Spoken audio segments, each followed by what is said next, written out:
እስኪ አስቡት፣ በሰዎች የተሞላ ክፍል ውስጥ ተቀምጣችኋል። ሁሉም ሰው በደስታ ያወራል፣ ይስቃል፣ ይጫወታል። እናንተ ደግሞ ዝም ብላችሁ ትመለከታላችሁ። ባዕድ ነው ለእናንተ ቋንቋ። በዛ ቅጽበት ምን ይሰማችኋል? ብቸኝነት ወይስ የመገለል ስሜት? ዛሬ በኢትዮጵያ ብዙዎቻችን ያለነው በዚህ ሁኔታ ውስጥ ነው። ዓለም ስለ ወደፊቱ እየገሰገሰች ስትወያይ፣ ስትጫወት፣ እኛ ግን ከመድረኩ እንዳንሳተፍ ያደረገን ትልቁ ነገር እንግሊዝኛ ለመቻላችን ነው። በዚህ ቪዲዮ እንግሊዝኛ ባለመቻላችን ብቻ እያመለጡን ያሉ 12 ወርቃማ ድሎችን እናያለን። እነዚህ ነጥቦች ካወቃችሁ በኋላ ህይወታችሁን፣ የወደፊት እጣችሁን፣ እድሎቻችሁ ምን ያህል እየቀሙ እንደሆነ ስታውቁ ዛሬውን እንግሊዝኛ ለመማር ትወስናላችሁ። እስከ መጨረሻው አብራችሁን ቆዩ። በ12ኛ ደረጃ የተቀመጠው the confidence power በራስ የመተማመን ኃይል ይባላል። እንግሊዝኛ በመቻላችሁ ብቻ እንደዚሁ በራስ መተማመናችሁ ይጨምራል። አስቡት እስኪ ከዚህ በፊት እንግሊዝኛ ከመቻላችሁ በፊት ማለት ነው አእምሯችሁ እንግሊዝኛ መቻል የሚያየው እንደ ትልቅ ነገር፣ እንደ ከባድ እንደማትችሉት ነገር ነበር። አሁን ግን እንግሊዝኛ መቻልን በተግባር ስታሳዩት ምን ማድረግ ይጀምራል? አእምሯችሁ አዲስ ነገር ሞክራችሁ ማሳካት እንደምትችሉ ያምናል። ይህ ኮንፊደንታችሁ በውስጣችሁ ይገነባና ከዛ በኋላ አዳዲስ ስራዎች ሲመጡ፣ አዳዲስ ማሳካት የምትፈልጓቸው ነገሮች ሲመጡ እንደሚሳካላችሁ ያምናል። ስለዚህ እንግሊዝኛ መቻላችሁ ለሌሎች የህይወት ዘርፋችሁ አስፈላጊ ነው። በራስ መተማመናችሁን ያሳድግላችኋል። ደግሞ እስኪ አስቡት፣ በአካባቢያችሁ ጓደኞቻችሁ ጋር ብትሉ፣ ቤተሰቦቻችሁ ጋር እንግሊዝኛ የሚችሉ ሰዎች ስትሆኑ ምን ያህል ክብር ይሰጣችኋል? እንዴት ነው የሚያዩችሁስ? አሪፍ ቦታ ነው ለእናንተ የሚሰጧችሁ። ስለዚህ እንግሊዝኛ ባለመቻላችሁ ግን ይህ እድል እያመለጣችሁ ነው።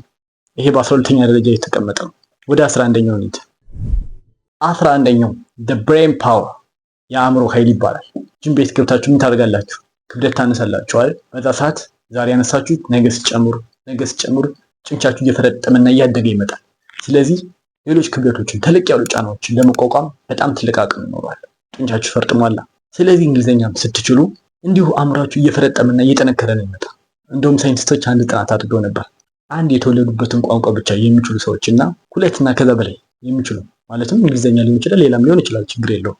በጊዜ ሂደት ውስጥ ያገኙት ነገር ምንድን ነው? ይገርማቸዋል።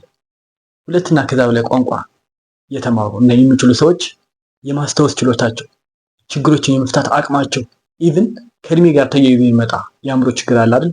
ያ ሁላ የመከላከል አቅማቸው በጣም እንዳደገና አእምሯቸው ጥሩ ጡንቻ እንደነበረው አረጋግጠዋል። አያችሁ፣ እንግሊዝኛ መቻል ለአእምሯችሁ ጤንነት እየጠቀመ ነው ማለት ነው። ግን በዚህ ያበቃም። ወደ 10ኛው ነው። 10ኛው ሚስድ ቢዝነስ ኦፖርቹኒቲ የንግድ ድሎችን ማጣት። እንደሚታወቀው የዓለም የንግድ ቋንቋ እንግሊዝኛ ነው።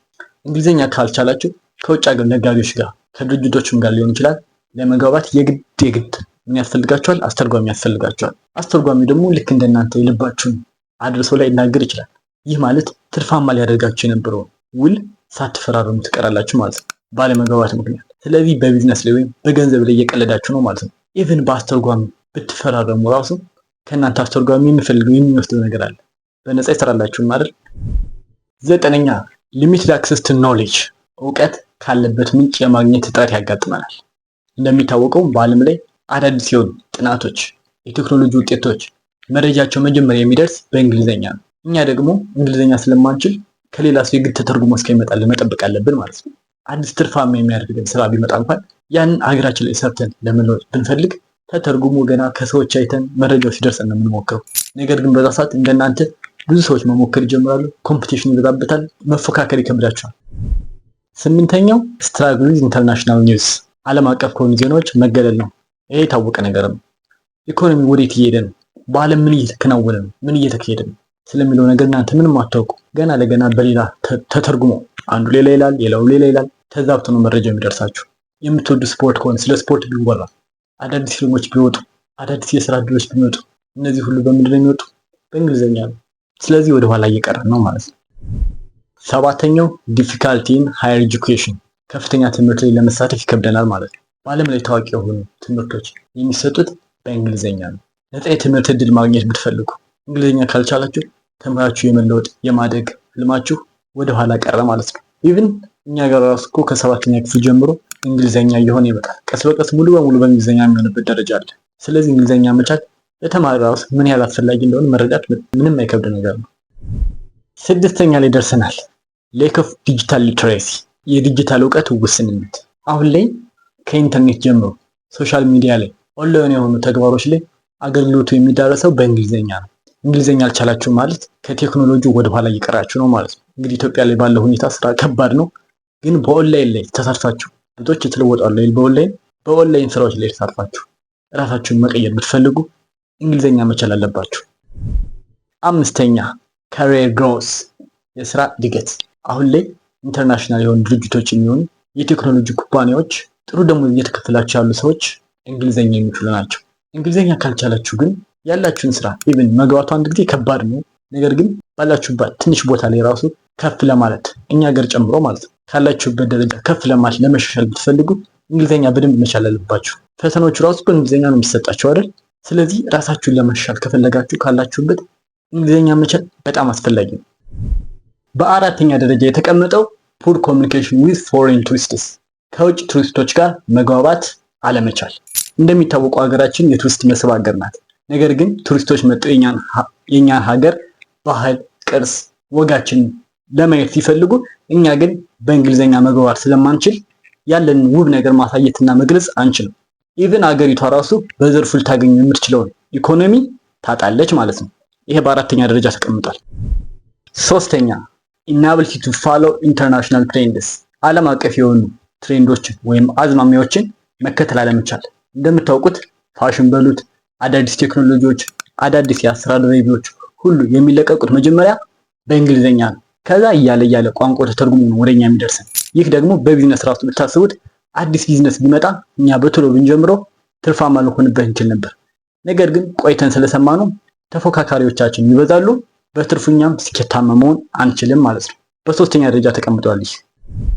በሁለተኛ ደረጃ የተቀመጠው ሊሚትድ አክሰስ ቱ ኢንተርናሽናል ጃብስ፣ ዓለም አቀፍ የስራ እድላችንም ዝግ ይሆናል።